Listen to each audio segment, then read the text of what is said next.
Color TV. Color TV machiegni pacho. Ma e odwa.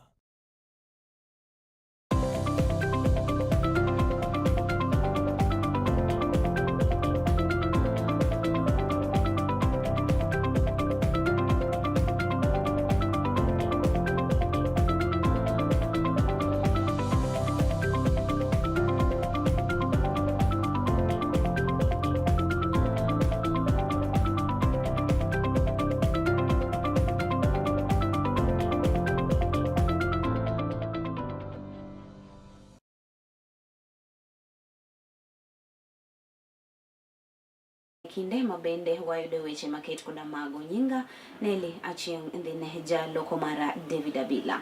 Wayudo kanyo ni jatend piny Kenya William Samoei Ruto ne orado kod jokanyono mago mag wegi yedhi mago mabende wuok Oslo kaka yono mano mar lombo joket mwandu mago mabende biro bedo kaketo mwandu e sekta no mano mar nama kata maritime and blue economy kabende chenro maket koda ma igeno mar mondo mi obi oketi e pinje ariyogo. Ruto oyango ni pinje ariyogo nyalo biro keto siepe kindgi kendo bero sekta maket koda mano.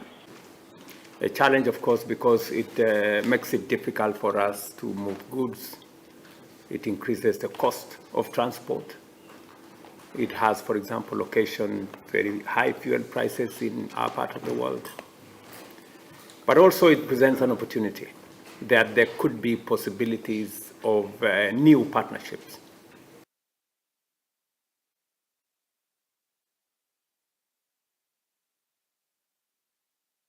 Muhimu ni wakati umepata Ebola ama ugonjwa wowote, ukuwe kuna zile hospitali ama facilities ambazo zinaweza kukusaidia, whether ziko hapa Makueni, ziko Kitui, ziko Machakos. Ugonjwa ukitokea, ni jukumu la serikali kuwa imejiprepare na kuwa na facilities.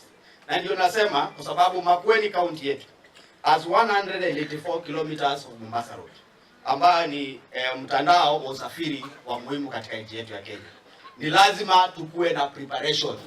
Pinyo wacho mano mamalo bende wacho ne oganda jo Kenya nigi seketo kanyo ikrok mano makare kaachiel kod chenro mano mowinjore mano mar biro kedo kod tuo mano mar Ebola kabende wach maket koda ma obiro kabende tuo makoch mar Ebola no ne jomuoch e piny DRC kocha.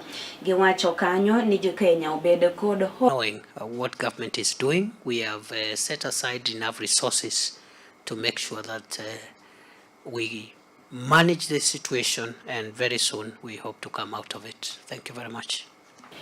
Warango weche mago mamoko kama wayudo kanyo ni Rigathi Gachagua mano mabende ne en jalup jatend piny Kenya to kata kamano ne othiche e oko e apisi. Odichienga mano manyoro bende doho ne oyango ni thicho mabende ne othiche gono ne otima e yono makare kabende chike duto te ne olu. Rigathi Gachagua ne owuok oko kendo ne oloso kod jofwamb weche kama bende ne owacho kata ne ochayo okang' mabende kata ng'eto mano mabende ne ogol kod doho odichienga mano manyoro. Gachagua ne owacho ni jatend piny Kenya William Samoei Ruto chal kagima oluor mar mondo mi obi orakre kode e debe e sachiero maduong' ma idhi timie pacho kae higa mano manyiena. Emomiyo doho mano mamalo election unless and until all avenues of appeal are exhausted. This erroneous judgment of the bench previously determined by the Court of Appeal have been unlawfully empaneled has taken nearly 2 years, and that was just the initial stage of the appellate process. I will be vindicated by the Court of Appeal, hopefully, once again, with a further protection at the Supreme Court still in my hand. I wish to confirm to my supporters across the country that I'm eligible to vie as a presidential candidate, and I will be on the ballot on the 10th of August 2027. This is a note that I sow, and Kenyans know me for that. This is a note that I sow, and Kenyans know me for that. If I was interested in money, Mr. William Ruto had offered me 2 billion Kenya shillings in an effort to entice me avoid impeachment and choose resignation. But I stood for my rights and that of over 7 million Kenyans who voted for me. I rejected this offer and faced the National Assembly. This is in public domain. No offer Moko kuom jotelo ka achiel kod jogo mabende tiyo sekta mar bodaboda mabende wuok e gwenge ma Embu nowuok oko kendo gi kwedo malich miwuoro okang' mabende ne okaw kod doho mano mar ng'ado dichieng' mano manyoro ni thicho mane othich godo Moluor Gachagua. We are going to initiate the process of recalling the senator for Embu kwa sababu ya kuvote yes to impeach Rigathi Gachagua. And we are asking Kenyans wherever they are, tuna request Kenyans popote walipo, all the counties, we initiate the process of recalling all the senators ambao walipiga kura ya kuimpeach Rigathi Gachagua. The public participation ambayo ilifanywa was a real facade, ilikuwa ni upuzi na piny owacho mamalo mondo mi odonjre wachno mapiyo kendo resgi mapiyo kaka nyalore.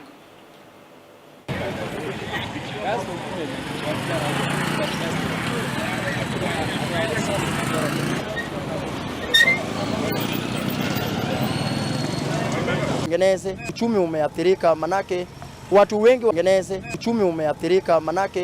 watu wengi wanakuja, lakini wakifika kule kwenye bridge hawawezi wakavuka, na wakitaka kwenda maeneo mengine inabidi wanatumia bypass, na hiyo bypass unatumia fuel mingi. Pia ukienda pale pa kuweka fuel filling stations unapata kama bei ya fuel pia imepanda. Sasa tunazidi kuumia. Iko mzigo kwa sisi wale mkomuni yetu mfupi. Uwezi kubeba mtu ikiwa mgonjwa amepata accident ngambo hii ama ngambo ile, unabeba na kichwa kwa mabege. Sisi ambao tunatembea na mguu, tunatembea na pikipiki, tunaumia. Tunataka tuambie serikali eti tunaumia, na tunataka wakati wanaweka budget ya hii barabara kama wanaweka budget ya kutengeneza daraja ikue mpaka bypass. Isikue tu peke yao eti daraja peke yake, ikue mpaka bypass, kwa sababu Migori iko na njia moja. Sasa hii ukiangalia tunaumia sana. Toka dwagoyo manatache kaunti ma Migori kanyo wayudo kanyo ni jopinye kaunti ma Migori ogolo pachgi ewi okang' ma bende jopuonjre osebedo kaka we pacho kae mano mar siko wang'o sikunde koni kod kocha. Jopiny go wacho ni ber ka odwoki e pacho kae Orlando mano ma bende ne ilido godo nyithindo ka gitimo makosa e sikunde, kendo okang' ma kamano biro bedo ka konyogi ka kinde pod nitie. Giyango ni nyaka ne we chwad nyithindo e sikunde kelo achiedh nade malich mokalo kinde ma nyithindo koro to dwaro mondo mi osagi eka gitim gigo mabende owinjore. Jopiny gi dwaro ni mondo koro sirikal owuog oko mar chiwo yo makare ahinya to mar bero weche mag somo e pacho kaeki. 204 gi manose nendo Moluor Mwai Kibaki e weche mag golo Orlando e school, but wan jonyuol ne wasangelea kendo ji mang'eny no neno ni mano ber kabisa, but nokwang'e ni gino biro hinyo wa mbele. Kendo king'iyo kawuono en gima hinyowa moloyo gimoro amora e Kenya kaka kawuono. Samisegolo Orlando, janyuol biyudo ka kochwado nyathi tiyudo ka nitiere gimiluongo ni human right modonjo nyaka e odi maka discipline nyathi. Government to wale blame be parents. Sana parents ok chwad nyithindo, moko chak baba, moko chak kwaru, moko chak dani. Wadwokuru chweto.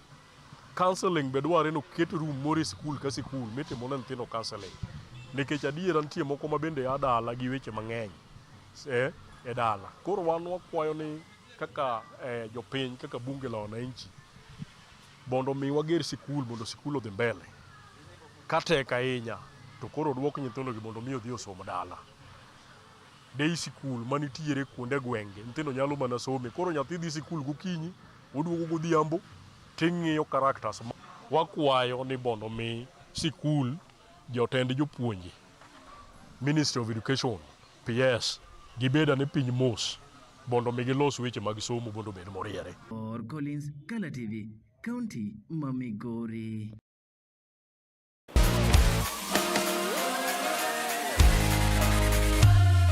Komuoch to wan kode duoko mag tuke mopogore opogore, jotugo motimogi, kuonde magitimogie, to gin tuke magi mabiro. Mano emomiyo wan ka e chenro mar chal pewe tudri kodwa wuok tich nyaka tich abich saa 11 mar midhiambo nyaka saa 12 mar midhiambo, kama wanyisi motimore e pewe duto mana e Kala TV.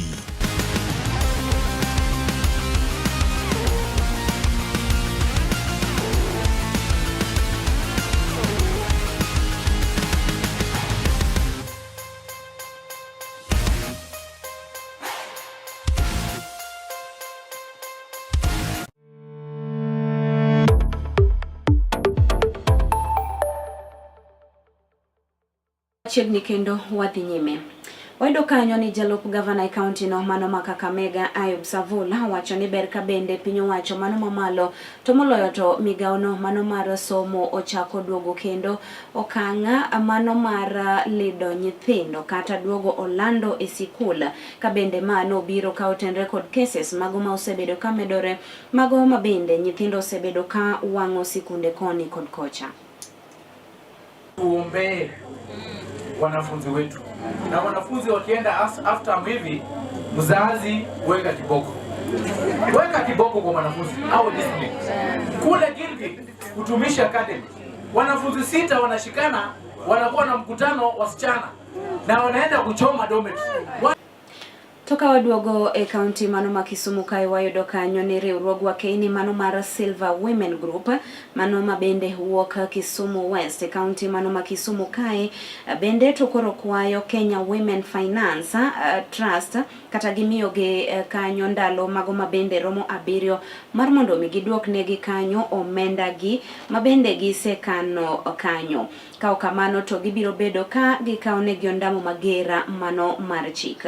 Kane hotel negi kod jakom mar shares ne sijitin idwoko pesa ne piny. Shares ne sijitin idwoko pesa ne piny. Ka ling ichaki gocho ne ng'ama chiel, ok giwach wach moriere. Of late regional manager no gocho na kaka chair lady. Ko penja ni be ang'e jok mano jaso loan forms ma wawuoyo kode mayiene. Kana penja ni loans go biro kara winjo ni Kenya Women chal ka gima luar piny ni. Kara en adier ni winjo ni Kenya Women chal ka gima luar piny ni. Kara en adier ni isofisoko ni ok wanyal wuok tedi chiel. Isofisoko ni ok wanyal wuok tedi chiel. Kech pesa man wan ge account duong, kech pesa man wan ge account duong. Mondo koro jomoko kaw loan to ka ji mondo koro jomoko kaw loan to ka ji wuok to ji ariyo. Korero nyicha watemo kaw loan. Otamore ogore Luanda. Gitimo wa mana ni. Ok nyalre. Mine mang'eny nosewal utegi modong' gi vitado nono. Mine moko sedere nikech wach Kenya Women, nikech pesa onge, idwaro loan kumidwa duoke pesa ni tami. Mago satimore. Nitiere babu, tuko ndani hatuko ndani. Mimi nimekuja kuuliza kina ndani hatuko ndani. Mimi nimekuja kuuliza kina mama na mama wa Nyandarua, tafadhali mchague Mheshimiwa Mushina, kwa sababu yeye ndio alikuwa anafanya kazi na mheshimiwa yetu ambaye aliaga Kiaraho, na yeye ndio alikuwa anajua mipangilio ya kazi ambayo ilikuwa imepangwa, si ndio? Kazi ambayo ilikuwa imepangwa, si ndio? Na huu mwaka kuna mwaka moja kabla uchaguzi. Kwa hivyo tunataka tuangalie kutoka hii Julai mpaka hiyo Julai ingi. Kisha nikawaambia kule kwetu Kirinyaga tunasema kazi iongee. Ninyi kama mama wa Nyandarua mmesikia kama Kirinyaga kazi inaongea? Si mmesikia? Kama mnataka kazi iongee huku Nyandarua, mchague kiongozi ambaye anashirikiana na serikali. Na hii hospitali tumeanza kuitisha kitambo tukiwa na Moi, haikukuja. Tukaitisha na Kibaki. To bende gi kanyo imadikela giko mar mi weche manyien mago maga ng'end weche ibedo kod otieno majaber. Nyinga Nelly Achieng' Ndhine, jaloko mara David Abila. Nyinga Nelly Achieng' Ndhine, jaloko mara David Abila.